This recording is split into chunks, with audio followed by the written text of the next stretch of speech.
This is the iPad mini with Retina Display, iPad Air's biggest threat so far. So like the iPad Air, the mini with Retina Display features the same design as before. Nice flat broad back with chamfered edges around the bezel and a nice new white and silver and space gray colors. It also runs the same internals including the new A7 chip and the M7 coprocessor, and believe it or not, the same display. The iPad mini with Retina Display packs 2048 by 1536 pixels in a 7.9-inch display, boasting a better pixels per inch than its larger brother. It's actually the same pixels per inch that's on the iPhone 5 and iPhone 5S at 326 ppi. So physically, the screen feels and looks more sharp than iPad Air's 264 ppi, and text even looks more crisp. Performance does not suffer from a smaller form factor. Since this runs exactly the same hardware that the iPad Air runs, this thing runs at light speed. Applications run quickly and smooth and multitask with ease. Playing graphic-intensive games also looks great, especially on this new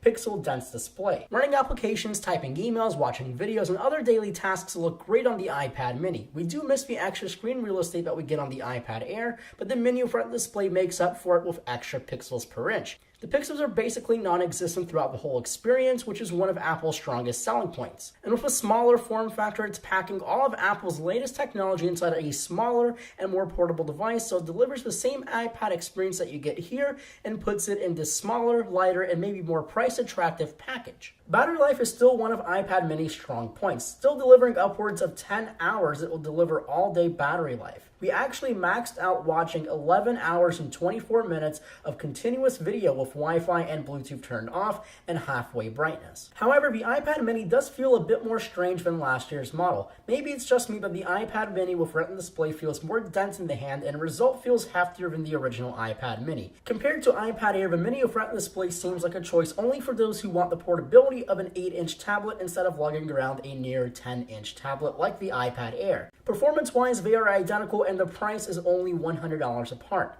Which brings me on to the last fault. For this year, Apple has increased the price on the iPad mini with Retina Display, which is weird since many people thought the $329 introduction price of the iPad mini last year was way too expensive. So now you pay $399 for a 16GB Wi-Fi model, which is only $100 less than buying their flagship iPad Air. Using iPad mini with Retina Display and iPad Air, the iPad Air feels more like a success. That's mainly due down to the giant redesign and weight change from the previous iPad.